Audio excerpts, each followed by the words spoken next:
Hello fish fools, Jeff here. So right there, that is the Pygmy Cory fry. Well, I mean, it is about 6 weeks old now, but it is still tiny. I mean, Pygmy Corydors are tiny, but that's still far from full grown. Looking in here is this is my 10-gallon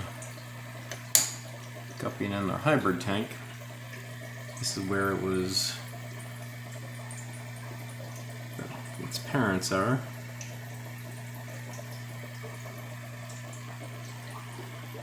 That's right there. There's an adult Pygmy Corydor.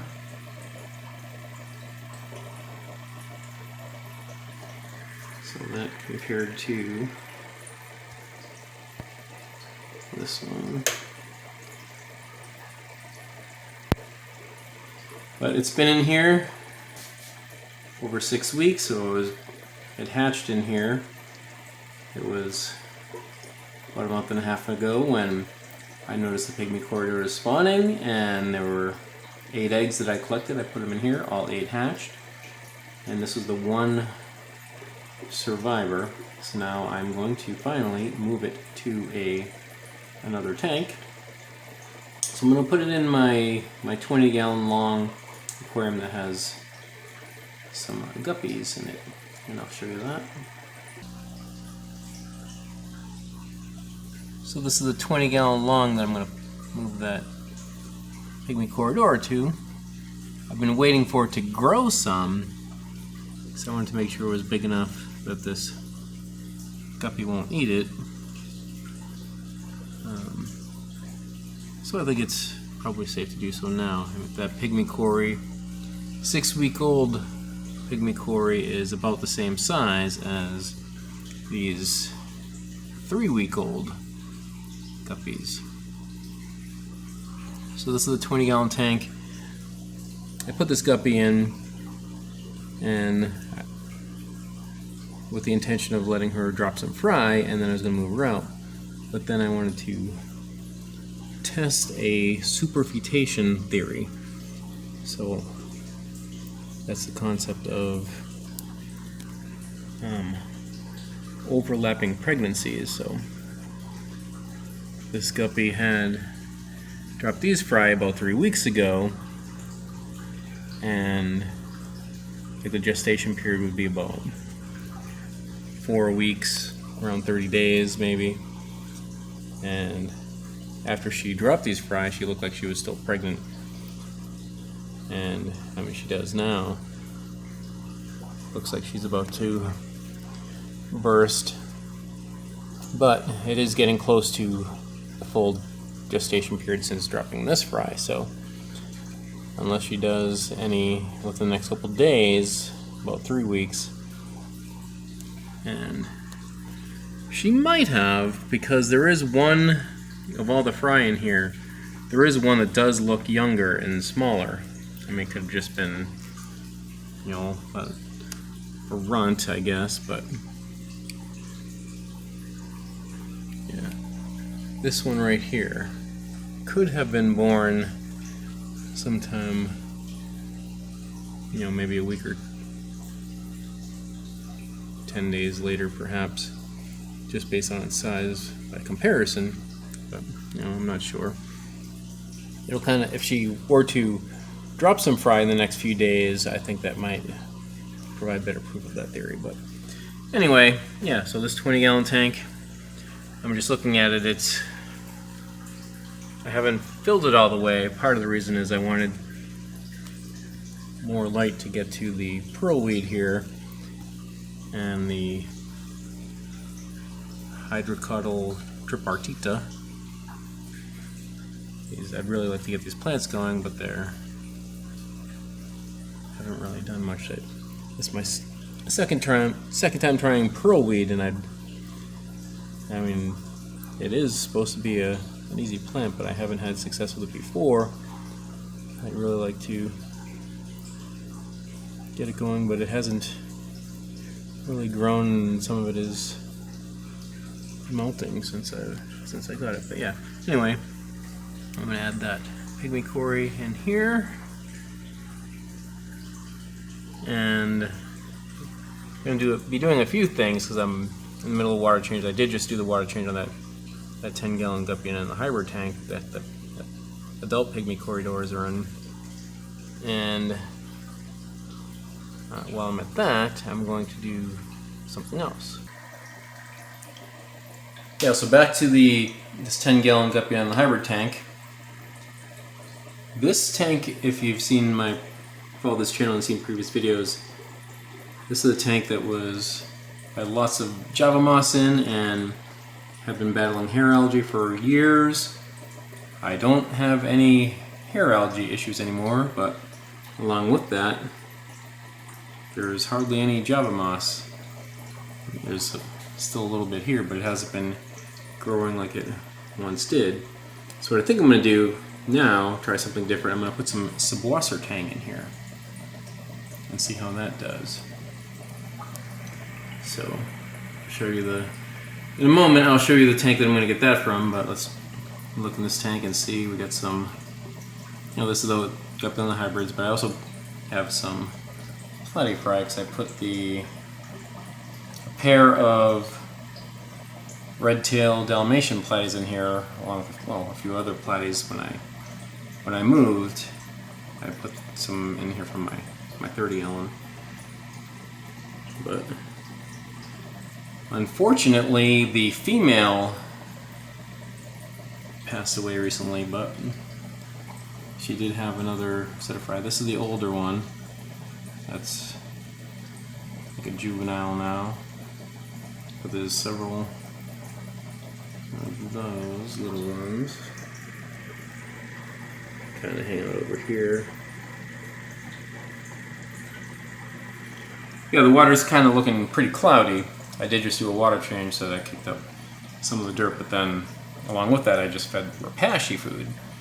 So that, whenever I feed them that, just the little particles, it just makes the water look dusty like that for a little while. Yeah, alright. I'll show you where we're going to bring let's look at this little fry right there. And of course there's guppy and another hybrid fry throughout, especially like when I did the water change, I noticed some little tiny ones, but they might be back in hiding. Alright, yeah, let's check out another tank. So here is my 3.5 gallon tank. This is, well, another guppy and the hybrid tank. This is the one that has started with all this colony here started with a male lime green Endler and a guppy and Endler hybrid female from that 10-gallon tank, along with a wild guppy, and then this is the colony that they created. And this is also the tank that started where all my shrimp started. All the shrimp that I have spread over to all my other tanks all started here. Initially started with 8 shrimp, and now across all my tanks have hundreds. And this is the tank with Superfetation. I initially got a little portion from a NAPE meeting I went to. That's Nevada Aquatic Plant Enthusiasts, and that has filled up this tank. I spread a little bit to some other tanks, but it never really took off. But here it's really full, so now I'm about to do a water change on this tank. So upon doing so, I will take out a portion to add to the 10-gallon guppy and hybrid tank. And there is also some Pygmy Corys in here, or at least one. I did just see one. I don't know how many there might be hidden away in this Superfetation, but they're in here. Yeah. Alright, so I'm going to do a water change on this, and I'll show you the 10-gallon tank with the Superfetation in it after I'm done.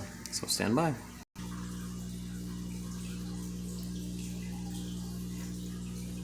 Well, here's the Pygmy corydora in the bag here to acclimate. While I'm letting this acclimate, I will do that water change in the 3.5 gallon. Stand by. Alright, so here's the 10-gallon Guppy and Antler hybrid tank with the newly added subwasser tang. So over time we'll see how that does, if it spreads out. I mean, it may take a while, like when that 3.5 gallon tank, that was over years how it filled in like that. So let's check out some fish. This Guppy and Antler is pretty cool with the circle patterns. And I wonder if there may be some triggered spawning activity from the coridoras. I did kind of see the female was pretty plump with the male tagging along. The time when I did witness them spawning, it was right after a water change, and from learning about coridoras, that is a common trigger. But I did just put in some Rapashi food, so maybe I should have done that before doing the water change, not after, because they're occupied looking for food. So may not witness any spawning action.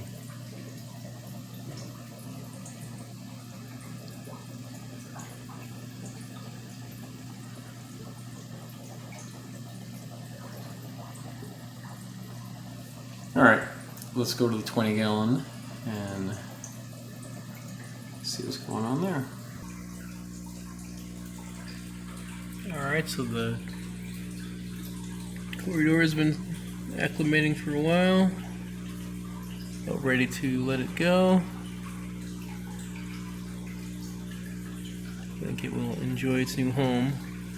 This long, 20 gallon long, compared to that little half-gallon incubator tank that it was in. And while I was gathering the subwasser tang to move to from the 3.5 gallon to the 10 gallon, I gathered up some shrimp. Been intending to add shrimp in here, so that was a perfect time while I was doing a water change. Gathered some shrimp. So there's 5 shrimp in here. There's one that has some red. 3 of them are kind of pale colorless. There is a little tiny bluish one in here. If I can focus on it. I mean, it's really tiny, so it may be hard to see. But yeah, I'm gonna release these and then we'll take a look at them if we can find them loose in the tank. So stand by. Alright. Corridor and shrimp release. There's the corridor in the back there hovering. That's one cool thing about Pygmy corridor is they hover like that. It's really cool to see them hover in a group. And there's a little shrimp. There's a little blue one. It's hard to tell if it's blue here. It's kind of like a silhouette, but yeah, that's one of the little ones. And here is the red one, reddish one. And the bigger one's right there.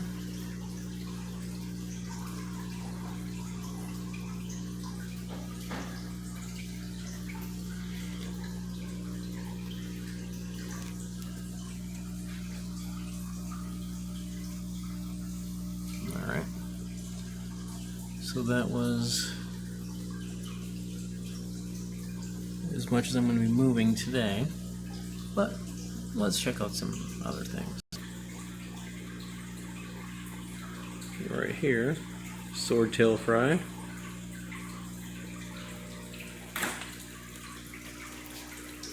$29-gallon swordtail community tank. Don't see fry very often. They don't survive much. I need to get some bushier plants in here. But a few of them have grown up, like that male was a baby. That's the original male, and like a couple of those females. And then let's look at my two 40-gallon tanks side by side. First guppy fry, born in here recently. See if I can spot any.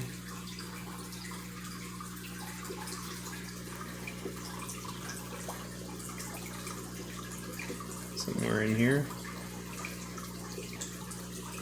There's one.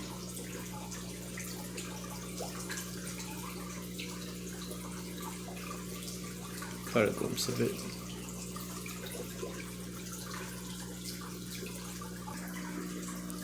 Right here. Oh, as I pointed to it, it bolted.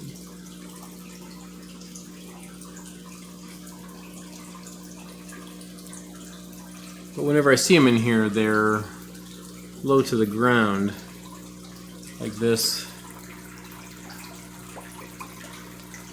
Aquarium 50 is on high, and it creates current.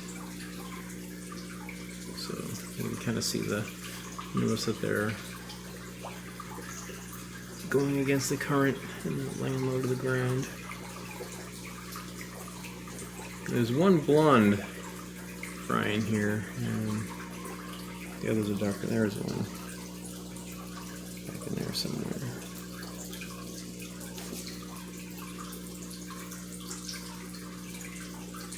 Okay, let's check out here.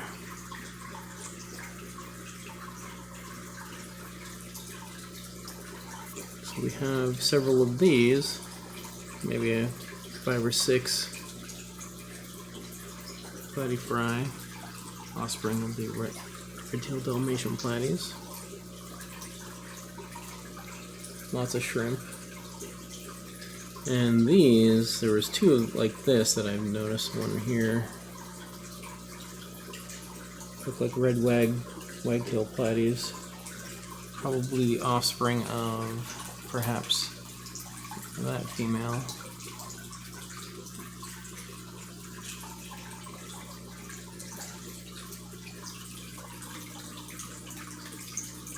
And there's guppy fry.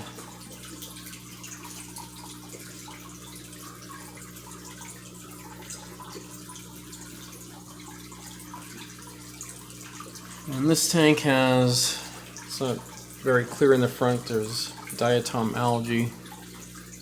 So I'm leaving it because I'm going to move some autosynclus in here, so I want to autosynclus to have something to feast on. Oftentimes I'll see the shrimp up against the front of the glass here, grazing on it. But yeah, lots going on. There's a lot more going on besides just that, and I will continually provide updates. But yeah, these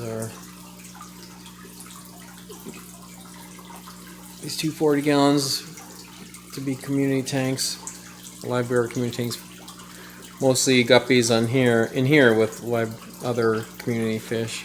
And this one's going to be more platies with community fish. Right now I haven't added the other community fish yet because I want to let them have some babies and give the babies a better chance to grow before I add tetras, corrydoras, gouramis, etc. Alright, well that's it for now. And remember, I'm Jeff and I enjoy fishing. Thanks for watching.